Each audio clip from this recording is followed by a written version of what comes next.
Well, hello everybody, and welcome back to Radio Entrepreneurs. I hope everyone recognizes me. I've been off for a period of time. I was hiding out, working on clients, but also rewriting my book for a new edition. And I'm glad to be back. And I want to thank Jonathan Friedman of Mage, president of Mage, who sat in and did, I'm sure, a better job than I would have done with the radio show. And I want to welcome Esther.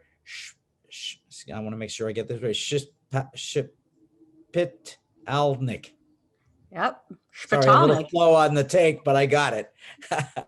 Sorry. And you are founder and CEO of ESteem Coaching. Yes. And you are a rare breed in my world. You are an attorney that turned into sales coach, correct? Yep. So not a sales coach, a personal success coach, but yes, I like to call myself a recovering attorney. Well, I've met a few recovering attorneys. It did say sales coach in my notes, so I apologize for that. So tell us about your practice. Very interesting. Sure. Thank you so much for having me on. And as you introduced, I like to say I'm a recovering attorney turned personal success coach. And what that means is I coach my clients. I help them get the results they want through positivity, through confidence, and most importantly, through mindset work. And so what is mindset work? It's the ability to change your thoughts, change your life. So I can go into that a little bit more if you'd like. Yes, absolutely. Sure. So if you think about our thoughts, right? We get to choose our thoughts. Sometimes we don't know that. Millions of thoughts come into our brain all the time. But the reality is our thoughts create our actions, create our behaviors, create our habits.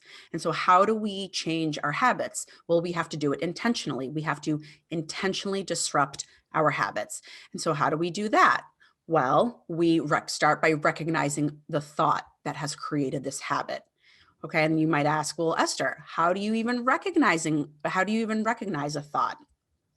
You start by thinking about, all right, what is the result that I want? What is the action that I want? What is the feeling that I want in order to have the action? And what is the thought that is driving all of this?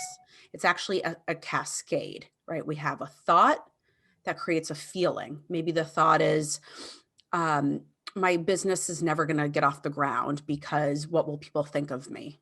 Or a thought can be even something related to this interview, Jeffrey, right? It could have been, Jeffrey's not going to email me back about this interview. And what would that feeling be? It would be disappointment. It would be, low confidence. And then my action would have been, I might have never reached out to you. I might have never, I'd be spinning my wheels. And then what's the result? Well, the result is that my business isn't growing. The result is that I didn't get to talk to you today.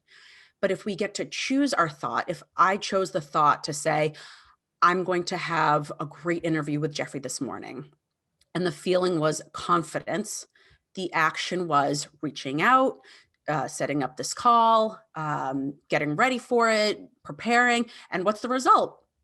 Here we are this morning, right? It sounds very evolved. It sounds like you're using some techniques of, positive visualization and cognitive psychology, self-awareness to really help people have more control over their lives. Is that a proper way for me to interpret what you're saying? Yeah, it's funny. I'm not a psychologist. I like to say I'm a doctor, but only of juris. But that's exactly it, right? So it's positive psychology. It's the psychology of positivity. It's the psychology of understanding that we have complete control over our thoughts, and that positivity and that self-awareness, as you mentioned, Jeffrey, that self-awareness creates a different type of action than if we weren't self-aware. And then what do actions result in? The results that you want. Right. Well, I'm a big fan of self-awareness and cognitive psychology for people to take, responsibility to restructure the way they do things. Yeah. How long have you been doing this? So I launched my business within the past year. I actually launched it at the height of the pandemic, which I think is the best time. People might have thought, this is crazy. It's the worst time to start a business, but I actually think it's the absolute best time. I think people need coaching now more than ever. People are going through transition, certainly from the work from home. Everything that's going on with the pandemic has really brought people to realize that they want to change, or they would like a change, or they need a change. So the actual business I launched within the past year. The work that I've been doing, I've done it for several years with my friends, with the folks that I mentor, with colleagues. Just the idea that we can choose our thoughts. I think actually the last year is the best year, because I've always found in the history of my business that I do better in a down economy versus an up economy. In an up economy, everybody thinks they're smarter than they are. In a down economy, people tend to overreact. And I think for good advisors, consultants, they do well in a bad economy. Our business Yeah. was dramatically up over the last year. This Yeah. is not the radio show. This is our consulting firm. So, I was actually looking forward to the end of COVID so that we would have greater pace to our work, not so much intensity. Yeah. Yeah. But I do believe there's great value in it. Are you working alone? Yes, I am. And one thing I wanted to say about that, to your point, is I totally agree. I think in those worst of times, we really become the most resourceful. I came out of law school at the height of the last recession in 2008 to 2011, and it just makes you so resourceful. But to answer your question, yes, I work alone. I am my own boss and my own employee. Well, that's good. Well, you know who to talk to and who to complain to. Yeah. Uh, what was I going to say?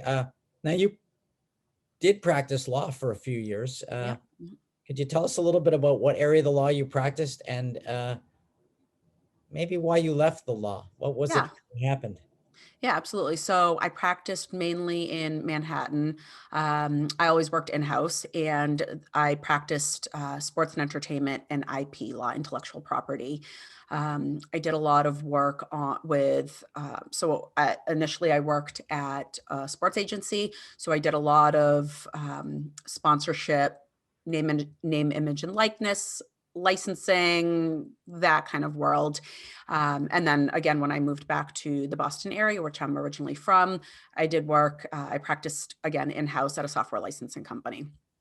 And the reason why I left law, to be honest, I don't know if I ever really wanted to be a lawyer. And when I started practicing, I realized that it wasn't, my soul wasn't in it. I was working on agreements all day. For me, it just wasn't scratching my soul. I don't know how to explain it. It's like I No, I knew. understand. The choices you make as a young person, or maybe you make because other people want you to do, is not necessarily what you do as you figure out who you really are. Yeah, yeah. And I think some people, whether it's for better or for worse, I think some people know that pretty quickly or pretty early on in their lives. And I think I've had a pretty circuitous route. I went from practicing law to marketing to a sales executive, back to law, and then started my own business. And I think if you talk to a lot, especially lawyers, the more people you talk to, and Jeffrey, I mean, in your radio show, I'm sure you hear this a lot. It's actually more of the norm for people to switch careers, switch jobs, to really find out what they were meant to do or what they really want to do. And that might, and I, for the past few years, I had said, oh, I want to be a life coach, which is essentially what I am. And I always found these excuses of why I can't, or why I won't, or why I shouldn't. But that, for the past few years, it has really been calling me. And so now that I get to do that and get to call myself that, and that's, it just gets me so jazzed. Well, I think it is the survival, not of the fittest, but of the adaptable. Yeah. And I think it's an evolutionary process. The more experience you have, the better advisor you probably are. I know earlier in my career, at one point in my career, I've had many lives. I worked for, Madison Avenue ad agencies, top 3-4 ad agencies in the world, working on Fortune 500 accounts. Strategy is still a really big part of every single thing I do. Yeah. But I decided many years ago, I used to say to people, I got tired of spending millions of dollars convincing people to eat shrimp versus chicken. Yeah. Uh, it just was, that not what I wanted to do, but I do believe in strategy, and I'm much more focused today on the individual satisfaction, the team satisfaction work. So I agree with everything that you're saying. So Esther, if someone's looking for your services at ESteem Coaching, how would they find you? Sure. Best way is my website, www.es-esq.com. Or you can find me Instagram, LinkedIn, ES_ESQ, or my name, Esther Shpitalnik. Best way is the website. Oh, you give me some practice and I'll say your last name as well as you can. So we'll Okay. have to meet again. And I want to remind everybody that this is a Radio Entrepreneurs, and I appreciate your participating today, and we hope you come back again. Thank you so much, Jeffrey. It was a pleasure, and this was great. Thank you so much. Thank you. Remind everybody again, this is Radio Entrepreneurs.